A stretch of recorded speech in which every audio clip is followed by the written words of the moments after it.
too, my dearest friend. I have much that I must tell you of my latest travels and encounters. For not but a week ago, I did come into contact with one of the most dangerous and largest monsters I have ever laid eyes on. We know it by another name, the name of BS. But the people of this land call it a fiend, and fiendish it certainly is.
I had first heard word of this beast while reading through reports titled Strange Sightings. Reports that the local garrison did not seem too interested in. In fact, they were almost happy to hand me over the piles of old parchment and crumpled paper. Most of the writings seemed to be nothing but smaller disturbances, drowners and others alike on the roadside. But late one night, I found myself poring over the description of a truly massive creature, one that had knocked down trees and slaughtered entire packs of wolves. I found a book that spoke of the fiend, of its strength and might, but even more interestingly, of its age. Apparently, these monsters belong to a class known as Relics, beings of a truly ancient nature that have walked the world long before our small footsteps. I tried desperately to find more information on this class, but scholars and hunters seem to be conflicted as to what they truly are. Some say that they are gods, beings that are worshipped. Others say that they are creatures which in themselves contain a strong ancient magic. But the literal term does suggest that they are simply some of the oldest and indeed the most dangerous beings alive. It is truly fascinating to think that such things have existed long before our time, and will continue to do so long after our time has gone. Admittedly, even after reading about such terrible destruction, I went searching for the creature. A fool's errand you might call it, but I would rather be a dead fool than an ignorant one.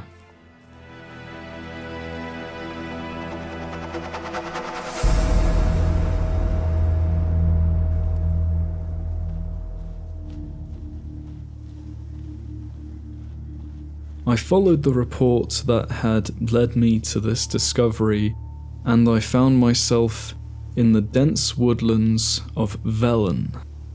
I had come alone this time, for there were no witches to aid me, and I feared if I waited any longer, the monster may be gone for good. However, I had read that these creatures were frightened of loud noises, and so I had taken with me a salmon bomb, a Zerrikanian invention. At first, I heard its breath. Heavy, chortled sounds, not dissimilar of a deer, but much louder and much more terrifying. Then I heard its legs thumping the ground, as it moved through the forest. Birds flew and animals scurried away quickly. It was in those moments that I truly wish I'd brought with me a greater sword, but I doubt that I would have ever lasted long enough to swing it. And then, my friend, I saw the beast. Its eyes glimmered in the sun as it passed through the trees. Its legs were thick as trunks, its arching back scribbled with markings. Thick black fur ran about its ankles and neck. Its heavy hooves could undoubtedly crush both rock and bone.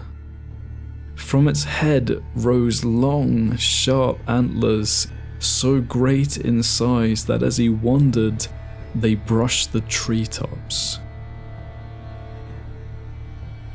But for all of that, I could not stop staring at the rows of sharp, dog-like fangs and the single third eye that sat in the center of its snout. At first, it seemed to wander, slowly stomping its way through the grass as if guarding its territory. I followed it quietly, although I admit that I was scared and I did not know what more I could learn from simply observing. Something about that eye, that center eye, it fascinated me. I had seen very few monsters of flesh and blood that had such a thing. For all of a sudden, the Fiend began roaring loudly, charging away from me and into the forest. It ran so quickly for a creature so large, churning everything aside with its antlers. Cursed by my own curiosity, I followed it, only to then see the true horrific power of this monster.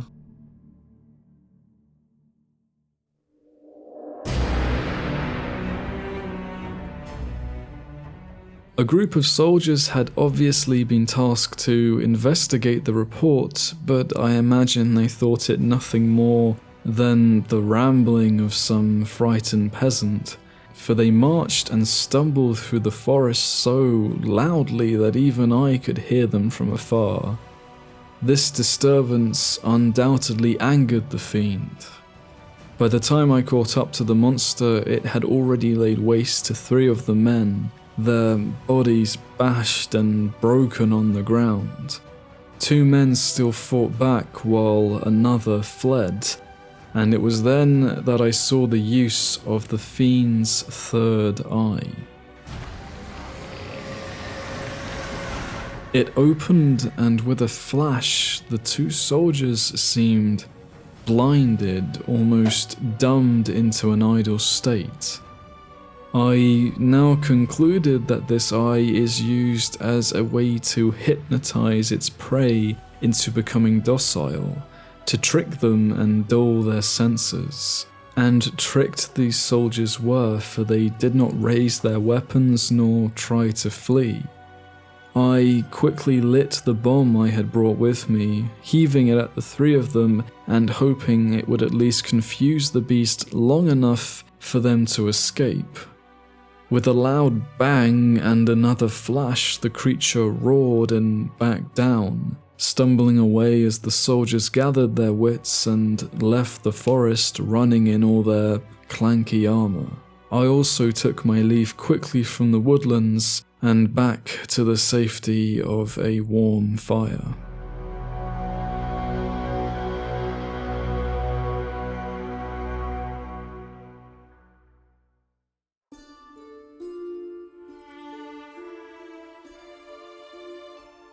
When I returned from the forest, I visited an alchemist who lived in Novigrad, a man who knew more about the inside of monsters than the outside. From a fiend, I discovered that it had many uses in alchemy and other concoctions. Various parts of its flesh, including its eyes, are broken down into more basic components, whereas its mutagenic ingredients are often used by witches. It helps them to gain vitality and strength of heart when fighting or hunting monsters. The alchemist also mentioned that more experienced witches would use these parts of the beast in their weapons and armors. But once again, he knew little of how they actually achieved this. It is a mystery that I am so very desperate to have answered.